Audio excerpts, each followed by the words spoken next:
Kita kudara daripada Istanbul dan rakan-rakan kita di Malaysia, saudara Wan Kuris, saudara Mat dan yang lain-lain sudah pun bersiap sedia dengan soalan-soalan mereka, dan insya-Allah tuan-tuan kita akan cuba buat sehabis baik dalam usaha untuk memastikan siri live kita ini berterusan Yan. Okey. Mahathir membuat kenyataan bahawa dia merasa bingung apabila mendapati ahli-ahli UMNO masih lagi ingin mengekalkan kepimpinan yang sama. Apa komen Datuk? Komennya manusia macam Mahathir ni sepatutnya kita tak dengar lagi dah apa benda komen-komen yang dia buat. Dia mengatakan dia bingung sebab ahli-ahli UMNO mengekalkan Datuk Seri Ahmad Zahid Hamidi sebagai Presiden Parti. Sepatutnya dia juga merasa bingung bila mana pada pilihan raya 1999 buat kali pertamanya pada ketika itu kita kalah teruk tuan-tuan di kursi-kursi Melayu, kursi-kursi UMNO. PAS pada ketika itu memenangi kursi paling banyak dalam sejarah dia.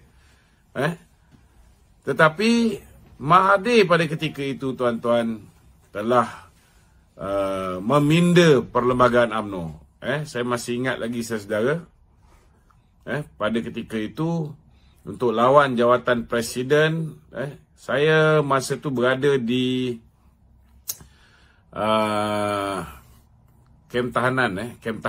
Yang saya tahu saya di dalam ISA, saya dimaklumkan, maka wujudnya apa yang dipanggil sebagai undi bonus. Nak lawan presiden ni, pertamanya kena ada undi bonus daripada setiap bahagian. Dan keduanya kena ada pencalonan, certain percentage pencalonan untuk memenangi, untuk membolehkan seseorang itu bertanding jawatan Presiden UMNO. Tapi malangnya saudara, bila diletakkan syarat yang begitu ketat untuk menentang jawatan Presiden UMNO, maka akhirnya tuan-tuan, yang dapat bertanding jawatan Presiden UMNO hanyalah Tun Dr. Mahathir. Saya masih ingat lagi pada ketika itu yang menentang beliau ialah Yang Berhormat Mulia Tengku Razali Hamzah. Hanya bahagian Hashim Shafin, kalau tak silap saya, Tanah Merah, yang mencalonkan Tengku Razali. Yang lain tak berani nak mencalonkan. Apatahnya tuan-tuan, bila letak syarat yang begitu luar biasa tingginya, maka akhirnya jawatan presiden tu lebih kurang sama je, tidak dipertandingkan. Jadi sebenarnya patutnya Tun Dr. Mahathir ni, dia cermin diri dia dululah sebelum dia kata ke orang. Pada ketika itu saya masih ingat lagi, orang Melayu semua marah dengan Tun Dr. Mahathir kerana Datuk Seri Anwar Ibrahim, tuan-tuan, dipenjarakan di bawah Akta Keselamatan Dalam Negeri dan kemudian muncul di mahkamah dengan matanya yang lebam. Dan 1999 tuan-tuan, undi orang Melayu kepada Barisan Nasional Jahanam. Ini menyebabkan pada tahun 2001, apa yang Mahathir buat? Dia bukan hanya merosakkan sistem pemilihan UMNO. Alhamdulillah bila Datuk Seri Najib mengambil alih sebagai Presiden Parti, dia telah hapuskan semua ni. Undi bonus dihapuskan, percentage untuk bertanding, pencalonan dah tak perlu lagi. Jadi bebas, siapa pun boleh bertanding. Dan kemudian saya masih ingat lagi di zaman Datuk Seri Najib, dia telah pun memindahkan kuasa daripada perwakilan lebih kurang 2,000 lebih orang yang memilih Presiden, Timbalan, Naib dan juga Majlis Kerja Tertinggi UMNO. Dia telah pun mengubah menjadi pemilihan berlaku di peringkat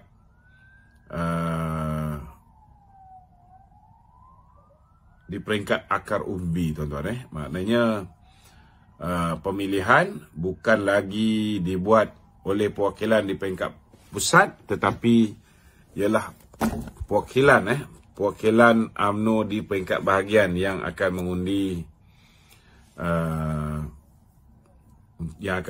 jawatan kepimpinan, dan yang terlibat ni tuan-tuan lebih kurang dalam 162,000 orang yang menjadi perwakilan di peringkat cawangan, yang menjadi perwakilan dalam persidangan UMNO bahagian yang memilih kepimpinan.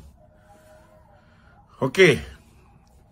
Yang keduanya, saya nak beritahu dengan Tuan Dr. Mahathir, kenapa perwakilan memutuskan untuk mengekalkan Datuk Zahid. Saya rasa kita pun kena ucap terima kasih kepada Tun Dr. Mahathir. Kerana siapa juga yang lawan Tun Dr. Mahathir, orang itu disambut baik oleh parti. Contohnya, Datuk Seri Najib, antara orang yang menentang Tun Dr. Mahathir dengan lantang sekali. Dan beliau dihadapkan ke muka pengadilan dengan pendakwaan terpilih oleh Tun Dr. Mahathir. Dan saya rasa semua orang tahu aura Datuk Najib walaupun dia sudah terpenjara. Dan besok beliau akan dihadapkan ke Mahkamah Persekutuan dalam semakan kehakiman beliau. Kita doakan semoga beliau berjaya. Cuma 2 hari lagi postpone. Sepatutnya 19, 20 dengan 20 berapa hari bulan. Patut bicara, tetapi hanya esok 1 hari saja. Jadi maknanya kita mungkin takkan dapat keputusan semakan kehakiman Datuk Najib ni dalam masa terdekat lah tuan-tuan. Dan keduanya tuan-tuan, kita lihat Datuk Zahid juga. Ini pun kita nak kena ucap terima kasih kepada Mahathir. Bila Mahathir mengarahkan supaya Datuk Zahid membubarkan UMNO, dan Datuk Zahid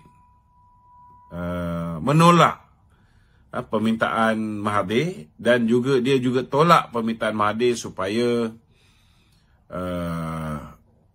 beliau setelah membubarkan UMNO menyertai bersatu secara beramai-ramai.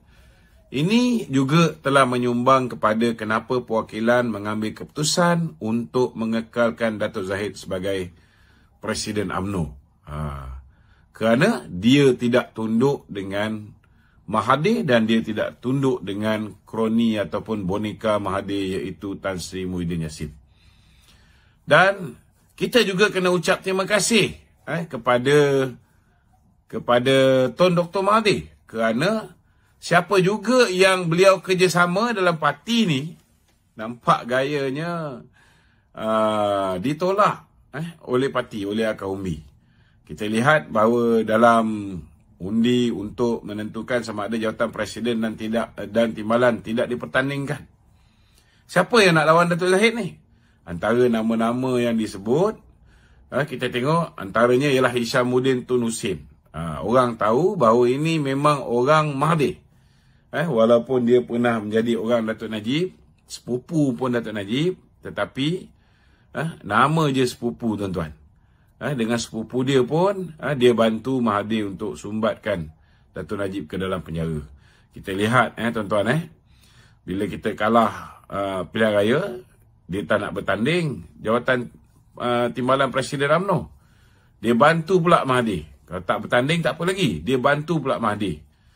Dengan memujuk 16 orang ahli parlimen kita untuk menyertai bersatu. Mula-mula bebas, lepas tu lompat ke bersatu. Kemudian dia pujuk ketua-ketua UMNO bahagian di Sabah, suruh mereka melompat beramai-ramai menyertai bersatu. Jadi tuan-tuan, apa yang Hishamuddin buat untuk Mahathir ini, orang tak boleh lupa. Orang tak boleh lupa, dan ianya telah menyebabkan perwakilan-perwakilan UMNO menolak mengekalkan Datuk Zahid sebagai Presiden UMNO dan Tok Mat sebagai timbalan Presiden UMNO. Ini kita jangan lupa.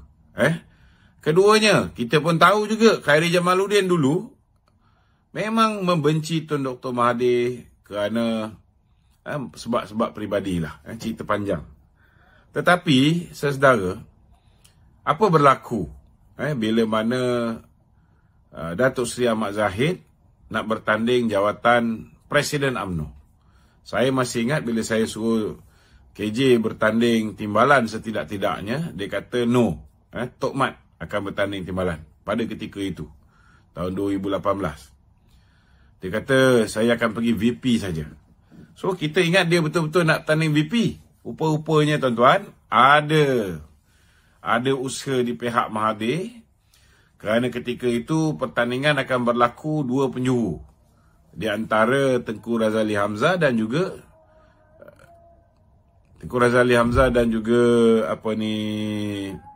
siapa nama? Tengku Razali Hamzah dan siapa nama ni? Datuk Zahid. Dua-dua ni orang yang dibenci oleh Tun Dr. Mahathir. Jadi apa yang Mahathir buat, dia takut Tengku Razali pada ketika itu nampak macam mood Tengku Razali itu kuat, nak pastikan undi berpecah, maka dia telah berjumpa dengan Pak Lah. Dan Pak Lah telah, ni Tun Mahathir jumpa dengan Pak Lah, dan Pak Lah telah memujuk KJ untuk bertanding Presiden UMNO. Saya masih ingat lagi masa jamuan Hari Raya Aidilfitri. Amat mengejutkan bila mana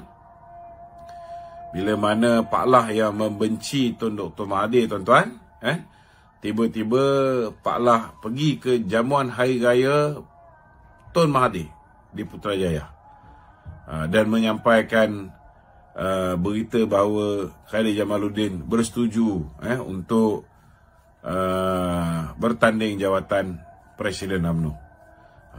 Ini menunjukkan bahawa kita lihat salah satu sebab kenapa orang hari ini menolak KJ pun sedikit sebanyak disumbangkan oleh Mahathir juga.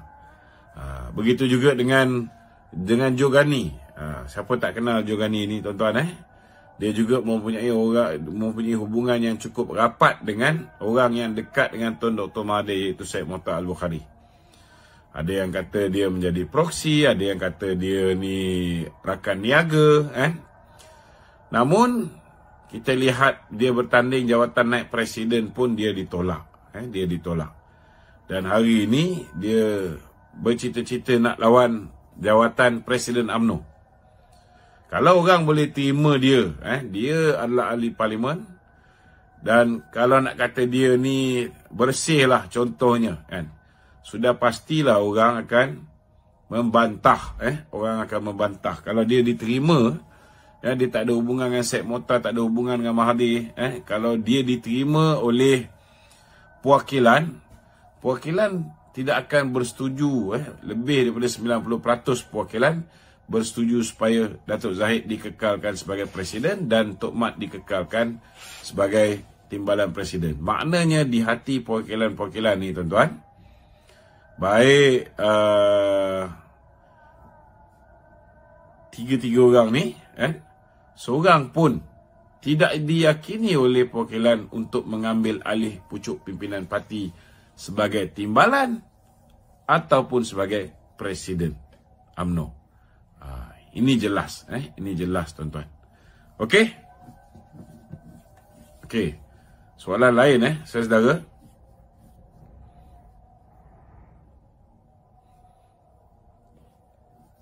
Assalamualaikum. Sepintas lalu penerangan semakan kehakiman DSN berkenaan hukuman dikenakan terhadap Datuk Seri Najib. Jika boleh terangkan, adakah hukuman itu tidak sah atau tuduhan itu tidak sah, atau kerana tuduhan itu tidak benar dan lain-lain? Adakah benar tuduhan ke atas Datuk Seri Najib skandal 1MDB atau SRC International itu dilakukan oleh DSN? Atau itu perbuatan individu lain tetapi dikenakan DSN? Oh, maksudnya adakah Datuk Seri Najib terlibat? Atau jika itu adalah komplot internasional dirancang, didedah oleh Amerika Syarikat dan lain-lain, harap DLA beri pandangan dan ulasan. Semoga maju jaya. Saya rasa saya dah ulas banyak kali benda ni. Saya nak beritahu dengan tuan-tuan, saya makan kehakiman yang dibuat oleh Datuk Seri Najib ialah kerana beliau percaya bahawa beliau tidak mendapat keadilan ketika kes ini dibicarakan di Mahkamah Persekutuan. Kenapa saya kata tidak dapat keadilan? Kerana ianya dilakukan secara tergesa-gesa, tuan-tuan. Ianya dilakukan secara tergesa-gesa.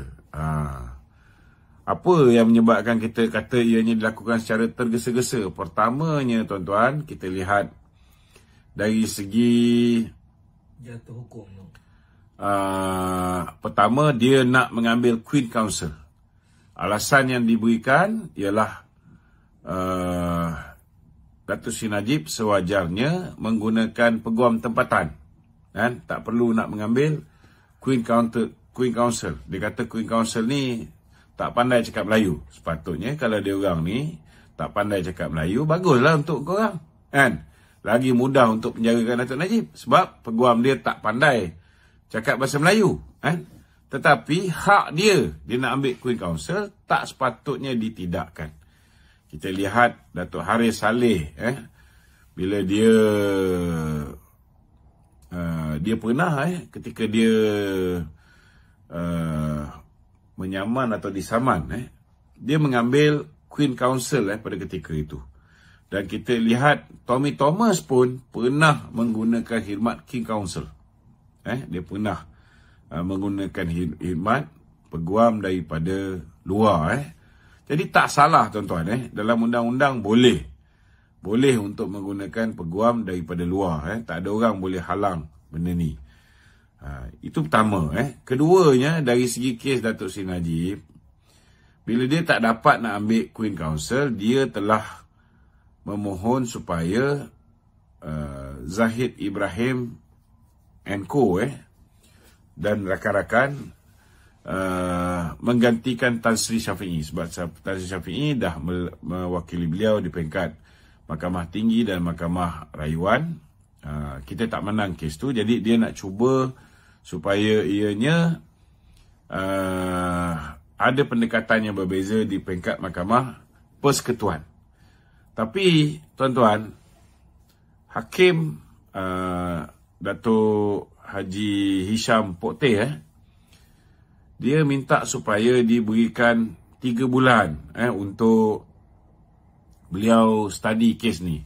Dalam buku Tommy Thomas, dia memberi alasan kenapa dia mengambil ataupun engage peguam luar swasta untuk menjadi DPP dalam kes ini ataupun peguam kanan dalam kes ini, pendakwa raya kanan, adalah kerana kes ini sangat sulit, mempunyai dokumen-dokumen yang bertroli. Maknanya dia tahu bahawa dokumen tu bertroli, sudah pastilah peguam Datuk Seri Najib yang baru, iaitu Datuk Hisham, perlu diberikan peluang untuk membaca dokumen-dokumen tersebut. Kalau tak boleh dapat 3 bulan, bagi sebulan pun kira boleh maaf lagi lah.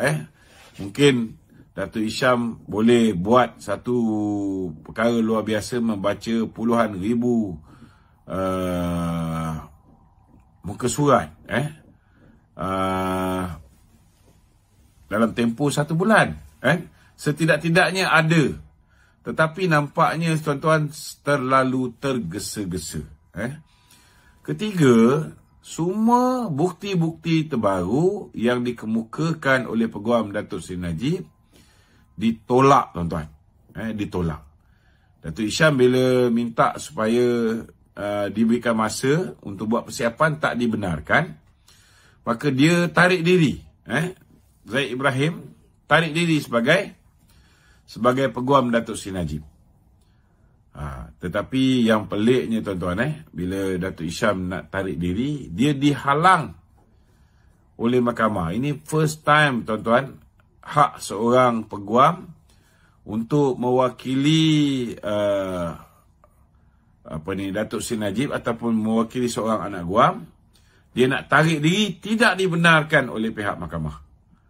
Tidak dibenarkan. Dan hari ini Bar Council sudah pun menghantar satu surat tunjuk sebab kepada Zahid Ibrahim, kepada Datuk Zahid Ibrahim, memohon penjelasan kenapa beliau menarik diri. Dah tak diberikan masa, tuan-tuan. Mestilah dia tarik diri. Betul tak? Mana datang logiknya? Okey. Kemudian dia tanya tentang kes-kes ni, saudara. Dalam bukti baru itu, jelas menunjukkan bahawa kalau kita tengok penghakiman Hakim Nazlan di Mahkamah Tinggi, dia kata Datuk Seri Najib bersalah bila mana dia mencadangkan penubuhan SRC tu.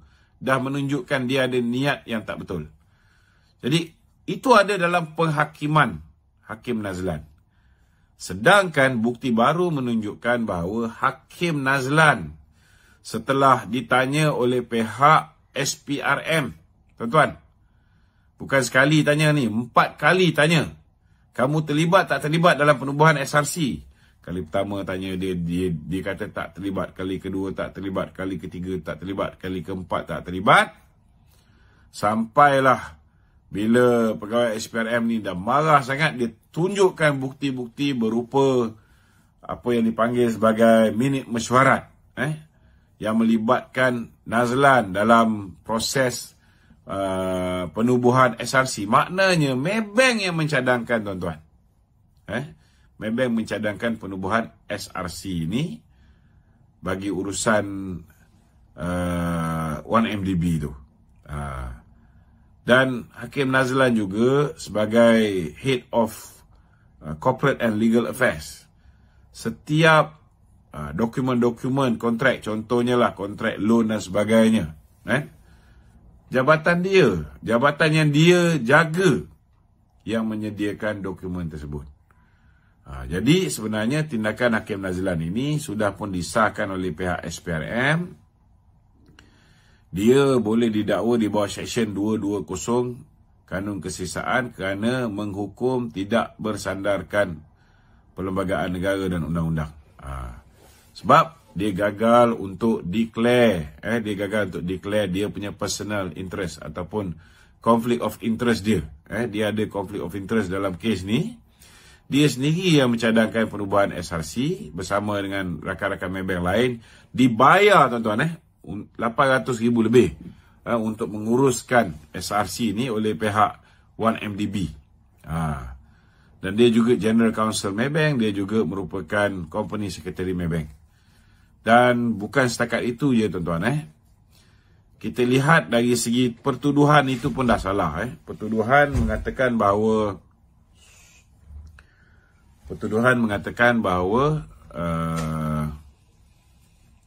Datuk Najib menerima duit yang masuk 42 juta ke dalam akaun Datuk Seri Najib adalah merupakan duit daripada pinjaman Kuop. SRC pinjam dengan Kuop dan dimasukkan ke dalam akaun Datuk Seri Najib 3 tahun setengah selepas itu sebagai rasuah.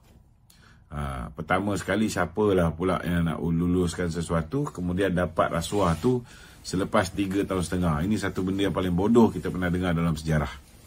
Tetapi bukti-bukti baru menunjukkan bahawa duit yang masuk dalam akaun Datuk Seri Najib bukan duit daripada Kuop yang masuk dalam akaun SRC dan kemudian dipindahkan ke dalam akaun Datuk Seri Najib. Sebaliknya, tuan-tuan, ianya duit Putra Perdana construction pinjam daripada Maybank 140 juta ringgit. Duit ini kemudian dipindahkan kepada Putra Perdana Development, dimasukkan ke dalam akaun Datuk Seri Najib berjumlah 42 juta, kemudian dipindahkan 2 kali daripada akaun Datuk Najib tanpa pengetahuan Datuk Najib. Datuk Najib pun dah bersumpah dengan kalimah wallahi wa billahi wa tallahi. Dia tak tahu menahu tentang duit masuk dalam akaun dia ni dan dia tak pernah mengarahkan sesiapa pun. Akaun ini dijaga oleh Nick Faisal, tuan-tuan. Akaun Datuk Seri Najib di M-Bank ni ialah apa yang dipanggil sebagai akaun amanah. Ia trust account. Duit ini adalah untuk CSR UMNO. Maknanya duit yang orang bagi CSR untuk bantu UMNO, untuk pilihan raya dan sebagainya, masuk akaun ni dan duit ni digunakan untuk belanja untuk parti, tuan-tuan. So, actually, daripada 42 juta tu, 32 juta, mula-mula 25 juta, kemudian lagi, mula-mula 27 juta, kemudian lagi 5 juta. Total 32 juta dimasukkan ke dalam akaun SRC. Jadi tuduhan pun dah tak betul, dia terbalik. Sepatutnya memang kes ni kena buang lah. Sebab tuduhan pun dah salah. Ataupun dia kena baca pertuduhan baru. Betulkan. Tapi malangnya bila bukti-bukti baru ni semua ditolak, tak nak didengar, tak jadi apalah tuan-tuan. Itu sebab ramai orang berpendapat. Bahawa Datuk Seri Najib tidak mendapat proses keadilan yang sewajarnya. Kalau orang nak tanya Datuk Seri Najib ni terlibat ke tak terlibat? Okey. Pertama sekali, saya percaya bahawa the main culprit dalam isu 1MDB ialah Jolo. Jolo ini mendapat kerjasama daripada pegawai-pegawai kerajaan. Contohnya lah, dia dapat kerjasama daripada Tan Sri Zeti, Governor Bank Negara. Kalau misalnya Datuk Najib tak berikan dokumen,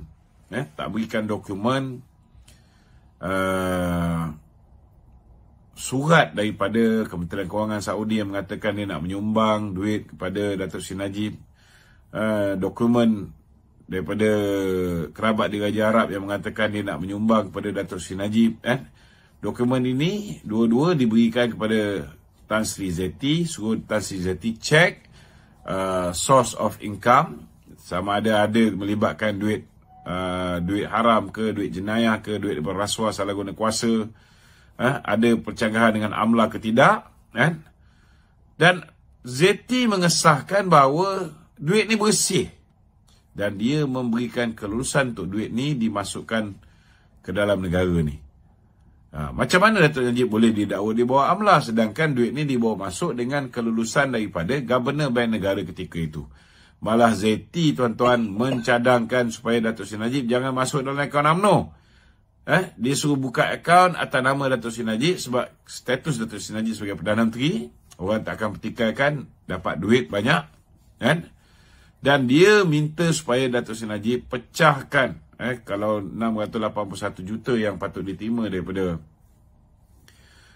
duit yang masuk tu, dia suruh pecah-pecahkan. Dia suruh pecah-pecahkan. Rupa-rupanya dah ada niat jahat, tuan-tuan. Setiap satu transaksi duit masuk, duit dibelanjakan, duit dipulangkan balik selepas pilihan raya yang ke-13, tuan-tuan, pilihan raya umum 2013.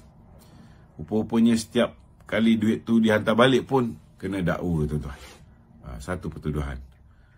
Jadi kalau misalnya Zeti tak terima duit daripada Jolo 715 juta dalam akaun suami dia Taufik Aiman dan juga anak dia Aziz Taufik di Singapura, tuan-tuan, bila duit tak masuk, bila 1MDB nak bayar kepada Petro Saudi 1 bilion ringgit, US dollar, tak sampai 24 jam diuruskan oleh Zeti, duit tu boleh transfer. Kalau tanpa kerjasama Zeti, tuan-tuan, saudara, Jolo tak boleh melakukan penyelewengan dan penipuan ni. Tapi malangnya Datuk Najib menjadi mangsa, Jolo masih selamat, sedangkan dia dapat 1.2 bilion US dollar, Zeti dapat 715 juta ringgit, tuan-tuan. Dia masih selamat. Tidak ada pendakwaan kerana dia geng atuk. Adilkah ni? Sudah pasti tak adil. Yang keduanya, kita lihat bila KUOP punya duit nak dipinjam oleh SRC, Datuk Najib telah mengarahkan Menteri Kewangan ketika itu, Nur Mohamed Yaakob, untuk buat due diligence, menyediakan kertas kabinet sama ada SRC ni patut diberikan pinjaman daripada KUOP ataupun tidak.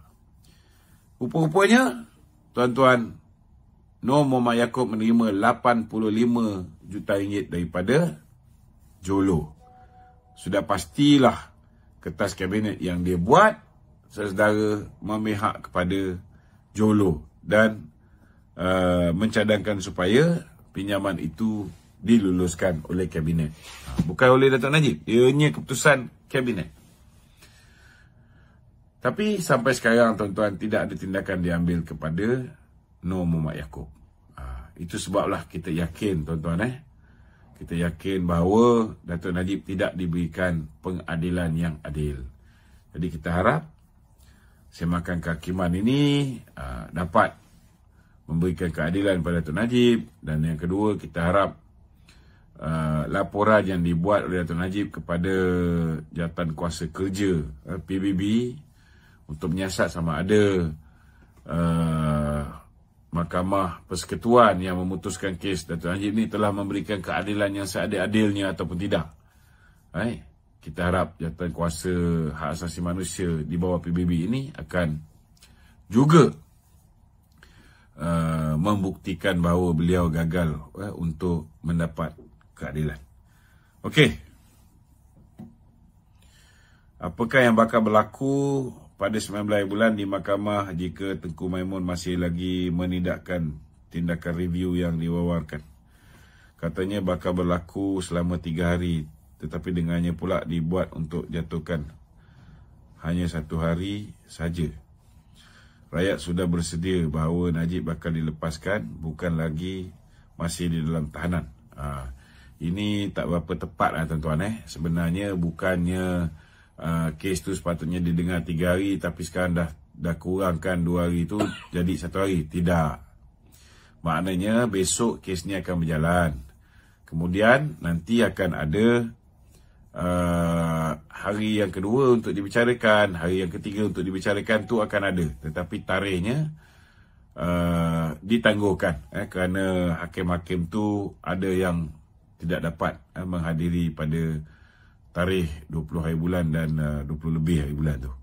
Ini bukan pasal tu. Sama ada Tengku Maimun masih lagi ada hubungan dengan hakim-hakim yang bakal ni, saya rasa itu saya tak boleh komen lah. Tuan-tuan fikir sendirilah. Okey. Gerakan kemungkinan besar akan keluar daripada Perikatan Nasional kerana ada pihak yang bimbang sekiranya gerakan kekal dalam PN yang didominasi PAS dan Bersatu, maka parti tersebut akan hilang peluang untuk memenangi semula kerusi di Pulau Pinang yang pernah ditadbir oleh gerakan. Saya rasa gerakan ni dia buat apa pun, orang dah tahu orang dah tahu parti dia ni tuan-tuan. Kalau tak gerak tak makan. Jadi apa pun yang gerakan buat, orang takkan boleh lupa. Ketika senang dia bersama dengan BN, tetapi bila kita kalah pilihan raya 2018, mereka tinggalkan kita. Mereka tinggalkan kita. Dan ini menyebabkan selepas tu setiap pertandingan yang mereka masuk tuan-tuan, mereka kalah. Kita tengok MCA dia kekal dengan kita.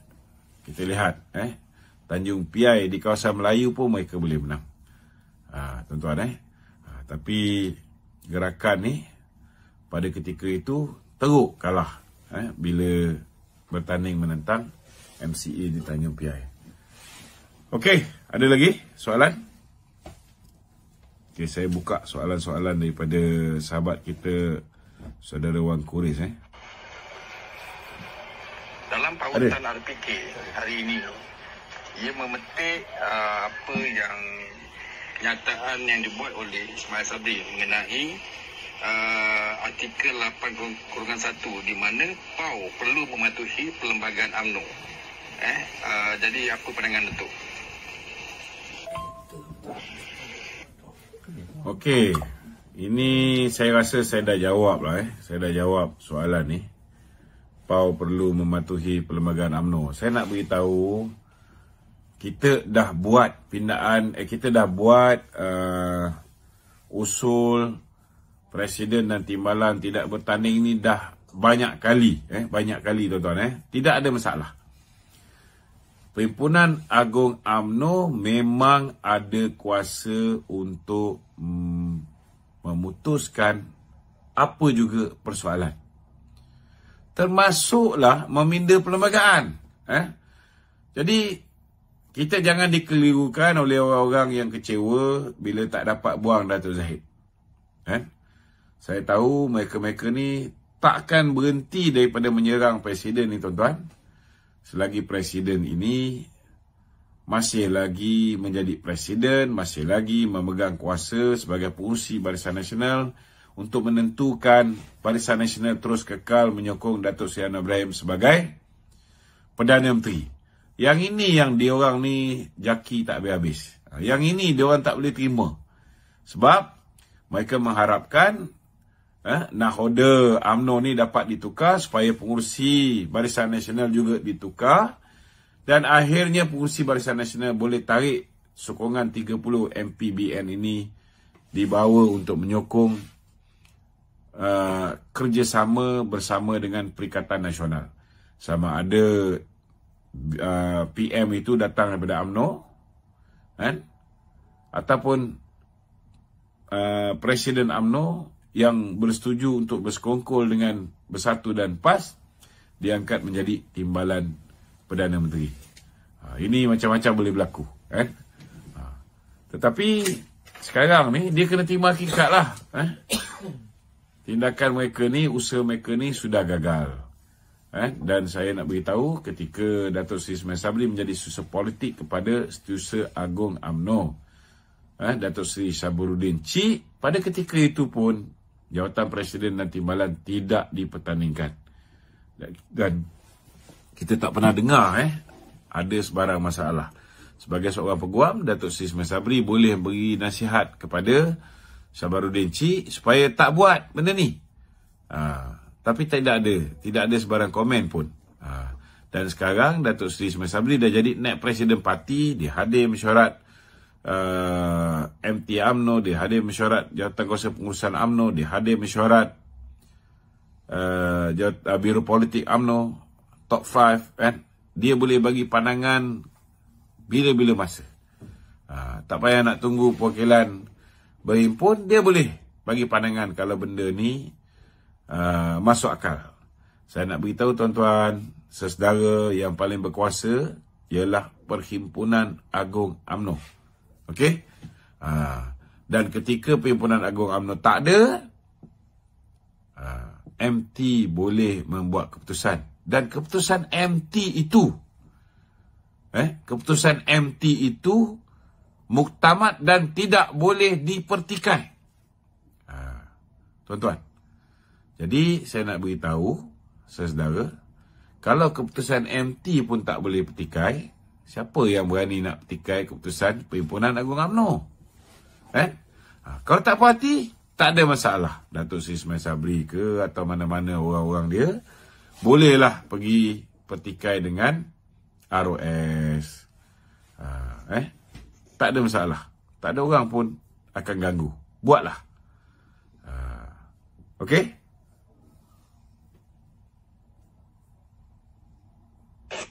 Kau buat macam tu, nanti aku akan pilih. Salah. RPK berpendapat bahawa UMNO sekarang ni sedang menghadapi krisis perlembagaan. Adakah itu benar, Datuk? Ini pendapat orang yang frust, tuan-tuan.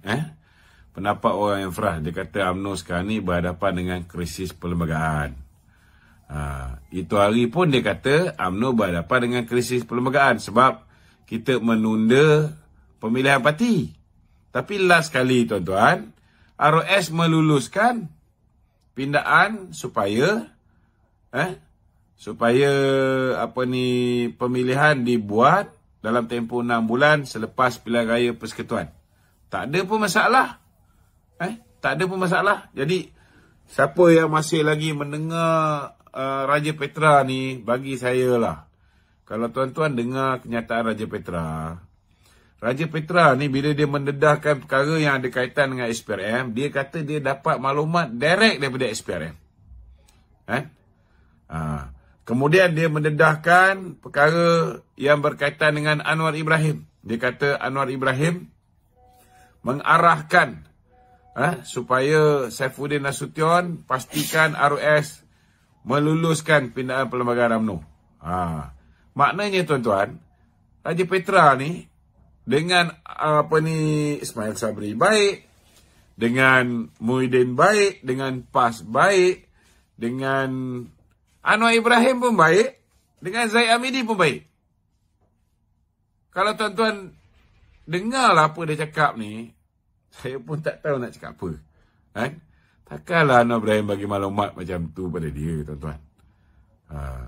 Cubalah logik sikit bila berhujah tu. Cubalah logik sikit bila berhujah tu. Dia sampai beritahu bahawa Anwar Ibrahim akan tangkap 74 orang ahli parlimen PN yang menang kerana politik wang. Sampai hari ni tak ada seekor pun ditangkap. Dah seminggu dah dia cakap ni. Tak ada seorang pun yang ditangkap, tuan-tuan. Jadi berhentilah daripada dengar daripada orang yang fasik ni, tuan-tuan. Bila kita diajar oleh Rasulullah, oleh agama kita, bila kita mendapat berita daripada orang yang fasik, pertamanya kita siasat dulu. Kita tabayun, tuan-tuan. Kita cek sama ada maklumat ini betul ataupun tidak, tuan-tuan. Okey. Menyatakan bahawa mendakwa bahawa Anwar Ibrahim telah mengarahkan Saifuddin Nasution untuk campur tangan dalam kemulut yang sedang dihadapi oleh UMNO pada ketika ini. Inilah cerita dia. Tadi saya dah ulas. Okey, kemudian menurut artikel lagi tu, secara lazim satu usul tu mestilah datang di peringkat diundi daripada peringkat UMNO, kemudiannya di peringkat cawangan dan kemudiannya dibawa ke bahagian.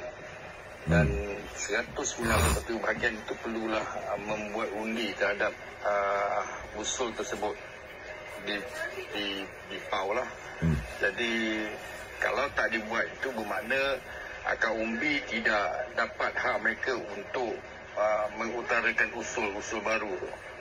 Apa pendapat Datuk? Okey. Sebenarnya kena faham tuan-tuan.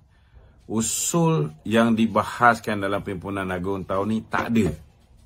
Tidak ada usul yang dibahaskan dalam Pimpinan Agung UMNO 2022. Yang dibahaskan ialah ucapan dasar Presiden. Tuan-tuan. Dan dalam ucapan dasar Presiden itu, ketika perwakilan daripada Negeri Sembilan, ketika perwakilan daripada Negeri Sembilan mencadangkan supaya ucapan dasar Presiden diterima. Ini bukan usul, tuan-tuan. Ini ucapan dasar Presiden. Dia telah membuat pindaan terhadap usul ucapan dasar Presiden. Maknanya sekarang ni dia mengatakan bahawa usul mesti dibawa daripada cawangan pergi ke bahagian ke pusat. Kalau kita nak buat pindaan perlembagaan, memang betul kita kena buat begitu. Kita kena buat daripada cawangan pergi ke bahagian pergi ke pusat. Itu pindaan perlembagaan UMNO. Dan dia kena buat dalam Perhimpunan Agung khas. Tetapi tuan-tuan, keputusan parti yang kita buat ini, tuan-tuan, bukan kita pindah perlembagaan. Yang kita buat ini bukan kita pindah perlembagaan. Parti membuat keputusan. Ada yang cakap, kenapa tak buat di peringkat UMNO bahagian? Perwakilan dia lagi ramai, 162,000 orang.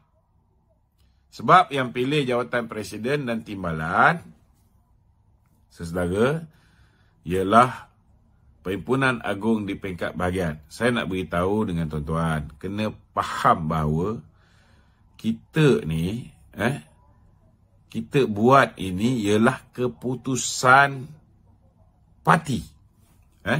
Bila kita ada isu besar, kita putuskan di peringkat Perhimpunan Agung UMNO. Ucapan dasar Presiden tak pernah kita dapat tahu lebih awal.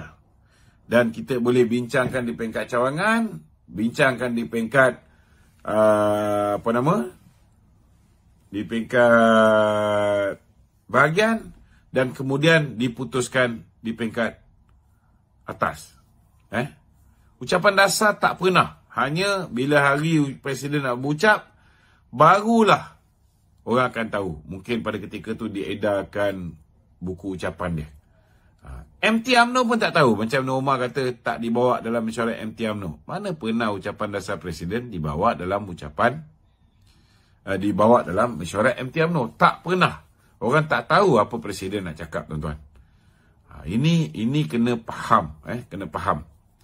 Yang kita buat baru ni bukan pindah perlembagaan. Kita cuma buat keputusan. Ada orang kata, kita biasa pemilihan di peringkat bahagian. Jadi, bila nak putuskan, Presiden dan Timbalan tak bertanding ni, patut dibuat peringkat bahagian. Jadi, saya nak tanyalah dengan orang yang rasa dia betul ni. Apa guna buat Perhimpunan Agung UMNO? Untuk apa buat Perhimpunan Agung UMNO di peringkat pusat? Bukan ke Presiden, Timbalan, dipilih di peringkat bahagian. Jadi, kalau dah dipindahkan kuasa pilih Presiden dan Timbalan di peringkat bahagian, maka tak payahlah buat Perhimpunan Agung UMNO. Boleh macam tu? Tuan-tuan, Perhimpunan Agung UMNO diteruskan, mesti diadakan setiap tahun kerana itu termaktub dalam perlembagaan.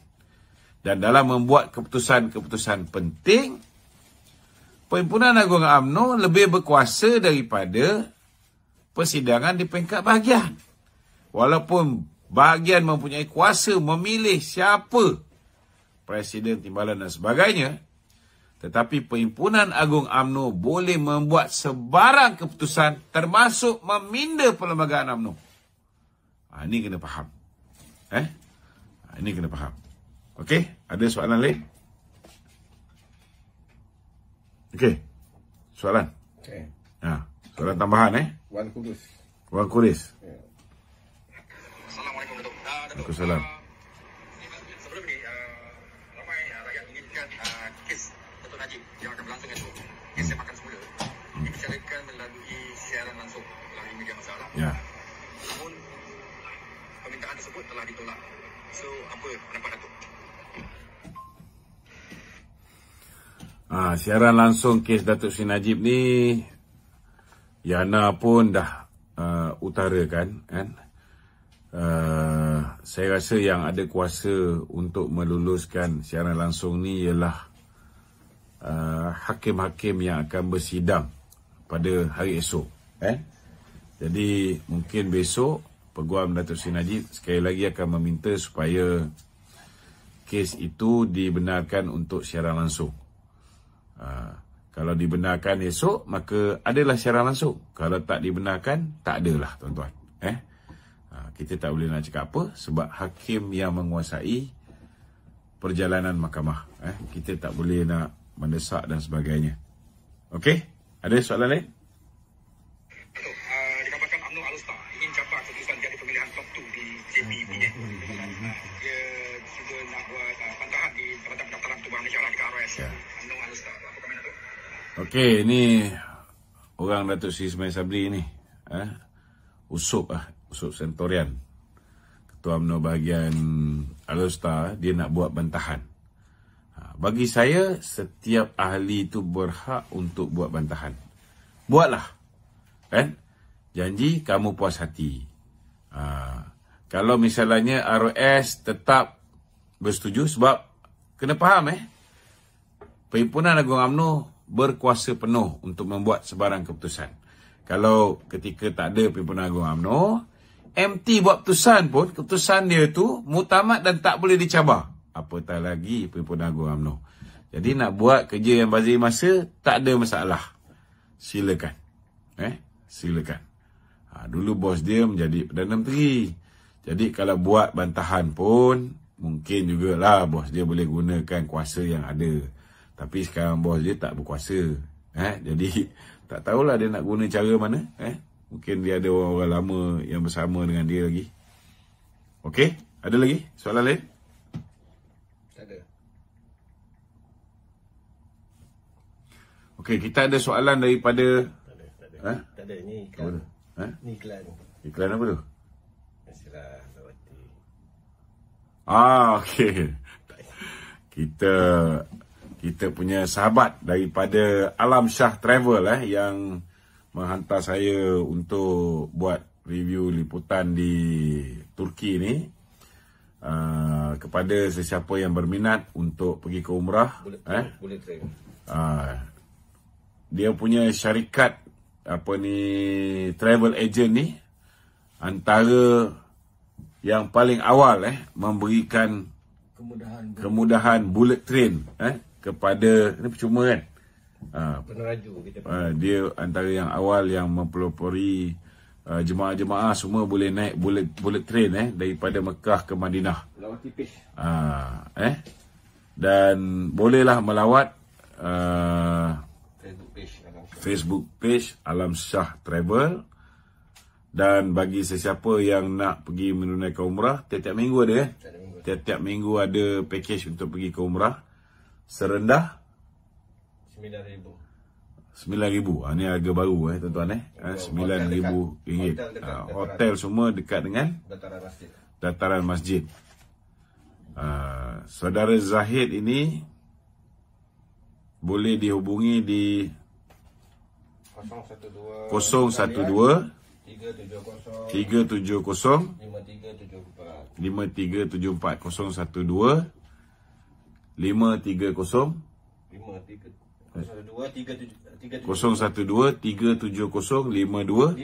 5374.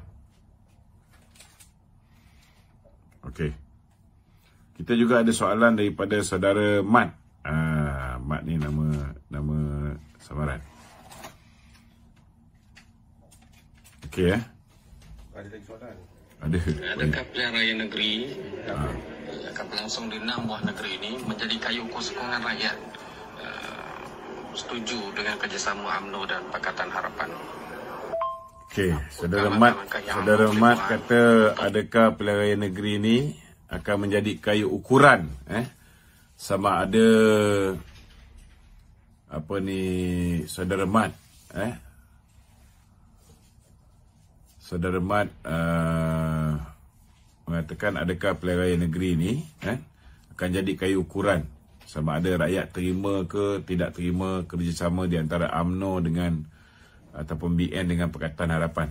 Saya rasa sedikit sebanyak tuan-tuan memang tidak dapat kita nak nafikan bahawa Perikatan Nasional sudah pastilah akan cuba untuk memastikan di kawasan-kawasan Melayu mereka menang dan naratif mereka ialah kita kononnya telah mengkhianati orang Melayu dengan mengadakan kerjasama dengan DAP sedangkan mereka lah lebih awal bekerjasama dengan DAP dan Bersatu juga pernah bekerjasama dengan DAP dan ketika mereka bekerjasama dengan DAP mereka dikuasai oleh DAP. Berbanding dengan kita tuan-tuan ini first time in our history kita bekerjasama dengan DAP. Dan bila kita bekerjasama dengan DAP, kita tanya dulu dengan DAP, apa pendirian DAP berhubung dengan kedudukan Islam sebagai agama persekutuan, kedudukan hak istimewa Melayu, kedudukan bahasa Melayu sebagai bahasa kebangsaan dan kedudukan Raja-Raja Melayu. Dan Anthony Loke memberi jaminan kepada Datuk Seri Zahid ketika perjumpaan tersebut bahawa DAP sekarang ni tak sama dengan DAP dulu. DAP dah berubah. Pemimpin sekarang ni lebih pragmatik. Pemimpin sekarang ini menghormati apa saja yang terkandung di dalam perlembagaan Malaysia dan menghormati kontrak sosial. Jadi sekiranya ada pemimpin yang tidak menghormati, tuan-tuan, saya beri jaminan bahawa UMNO tidak akan berdiam diri. Kita tetap akan mempertahankan apa yang sudah terkandung di dalam perlembagaan dan kita pastikan apa yang terkandung di dalam kontrak sosial juga kita akan uphold. Cuma saya tak bimbang orang akan pertikaikan kenyataan-kenyataan yang DAP keluar sekarang ni kecuali mungkinlah orang macam P. Ramasamy yang mengeluarkan kenyataan terhadap Datuk Seri Zahid mengatakan bahawa Datuk Zahid beban dan sebagainya. Ini seorang ni kita abaikanlah, ianya tidak mewakili kesemua DAP tuan-tuan. Saya tak bimbang tentang kenyataan-kenyataan yang mendatang. Saya yakin DAP juga belajar melalui kesilapan dia, DAP belajar melalui pengalaman dia. DAP pun tak nak hilang kuasa, tuan-tuan. Saya yakin mereka akan cuba menghormati perlembagaan, cuba menghormati kontrak sosial dan cuba menyantuni rakan-rakan dalam parti komponen kerajaan perpaduan. Saya tak bimbang.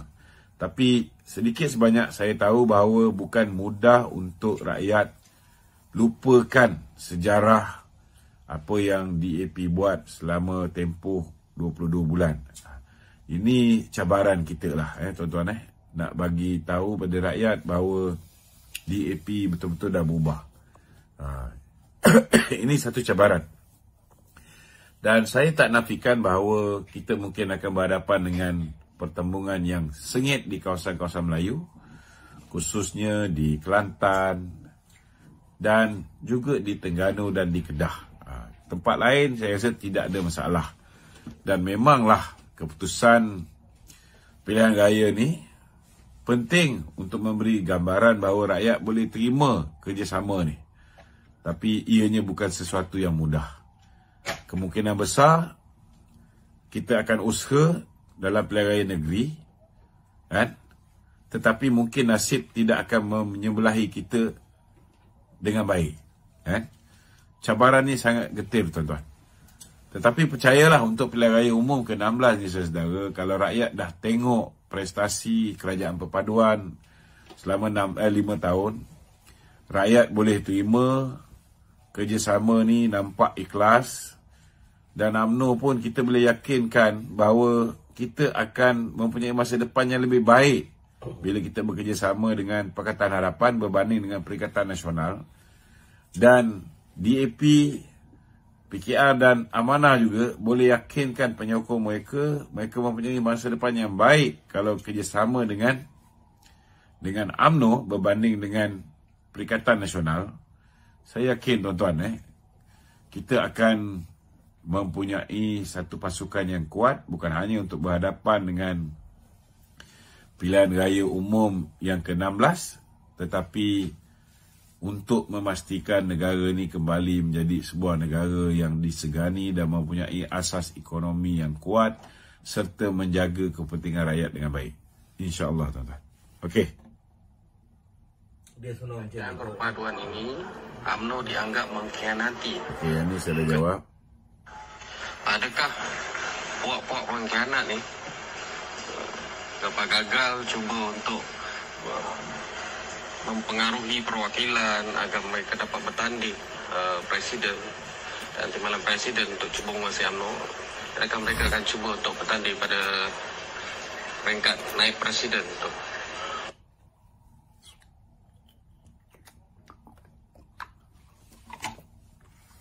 Adakah geng-geng pengkhianat ni akan bertanding jawatan naib presiden?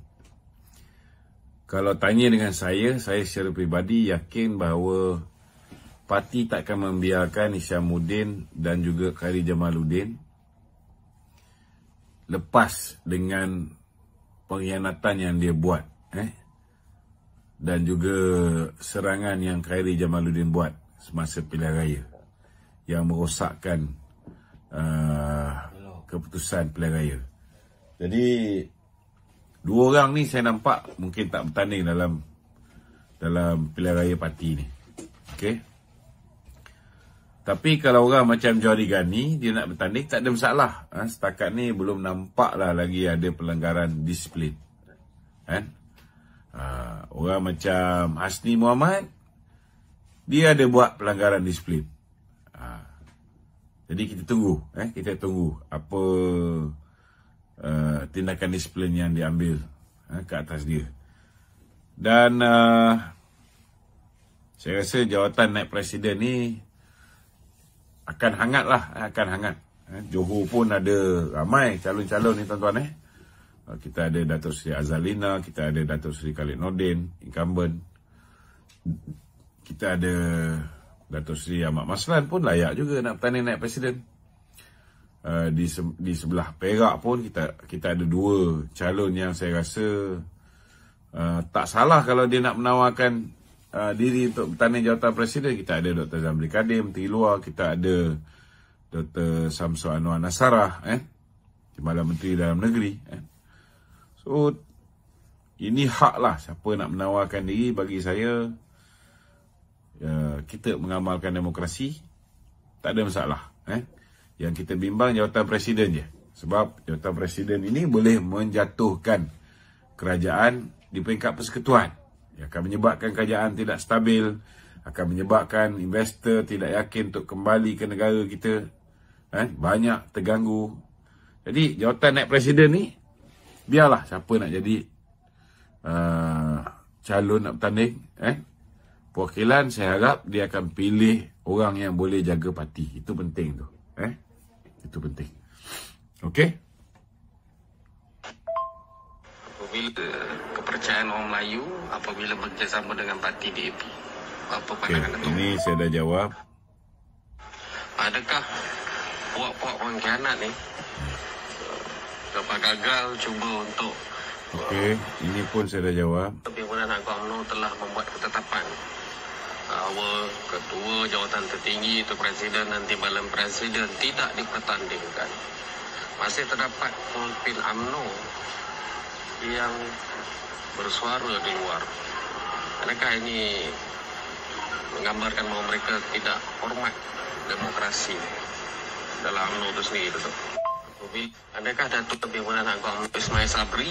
Okey, saya rasa sepatutnya lah semua pihak kena faham bahawa Perhimpunan Agung UMNO ada hak untuk membuat keputusan. Itulah peringkat yang paling tinggi dalam membuat keputusan parti. Jadi bila dah lebih 90% menyokong supaya jawatan presiden dan timbalan tidak dipertandingkan, cakap-cakap belakang, rumah dah siap tapi pahat masih berbunyi.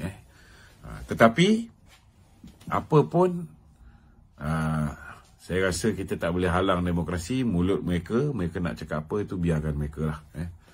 Okey. Mempengaruhi perwakilan agar mereka dapat bertanding presiden dan timbalan presiden untuk cuba menguasai UMNO. Adakah mereka akan cuba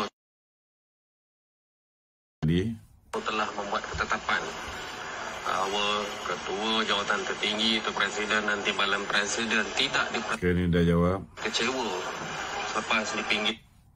Kenapa perlunya diwar-warkan bahawa Datuk Seri Zahid akan dibebaskan bila jadi timbalan Perdana Menteri, apabila menyokong Anwar Ibrahim akan bebaskan Datuk Seri Zahid? Kenapa, Datuk? Kenapa? Ini naratif yang dimainkan oleh Raja Petra lah. Dia kata bahawa Anwar Ibrahim akan bebaskan Datuk Zahid, bebaskan Datuk Najib. Dia kata Anwar Ibrahim akan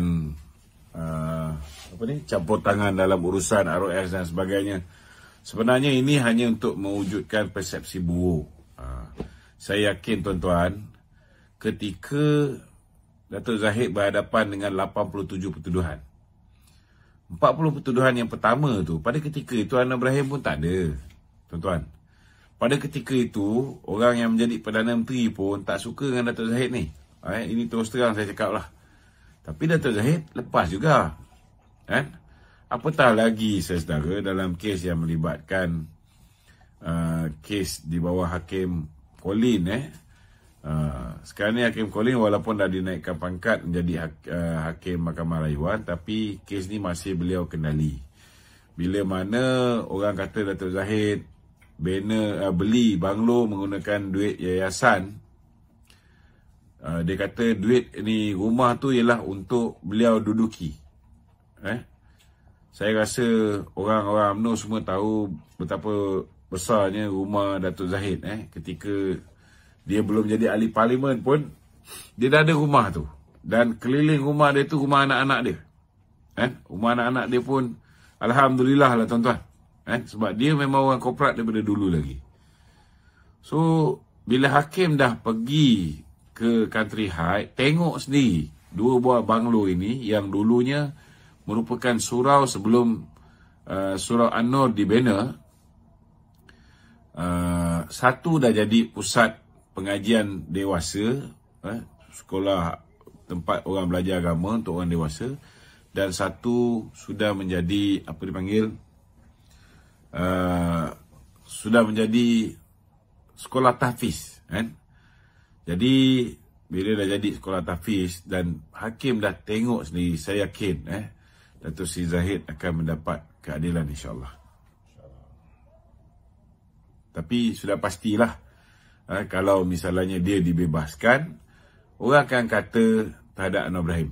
Dia kata Anwar Ibrahim yang campur tangan dan sebagainya. Ini naratif yang cuba diwujudkan oleh pihak Perikatan Nasional. Apa tujuan sebenar mereka menyerang Datuk Seri Presiden setiap hari? Kenapa perlunya? Okey, dia tanya kenapa Presiden diserang setiap hari. Saya nak beritahu siapa juga jadi Presiden UMNO ni tuan-tuan, musuh-musuh dia tetap akan serang lah. Jadi kalau tak sanggup nak kena serang ni, elaklah daripada jadi Presiden. Tapi kita ucap tahniah kepada Datuk Seri Zahid, walaupun walaupun beliau ni berhadapan dengan pelbagai pancaroba, beliau masih lagi istiqomah, masih lagi membela nasib UMNO, masih lagi sanggup untuk berkhidmat memimpin UMNO ni. Kita ucap tahniah dan terima kasih. Okey.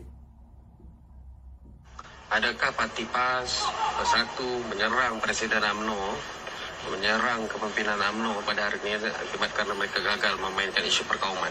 Apa pendapat Datuk? Bagi saya, isu perkauman ni nak kata mereka gagal pun tak boleh. Sebenarnya boleh kata berjaya jugalah.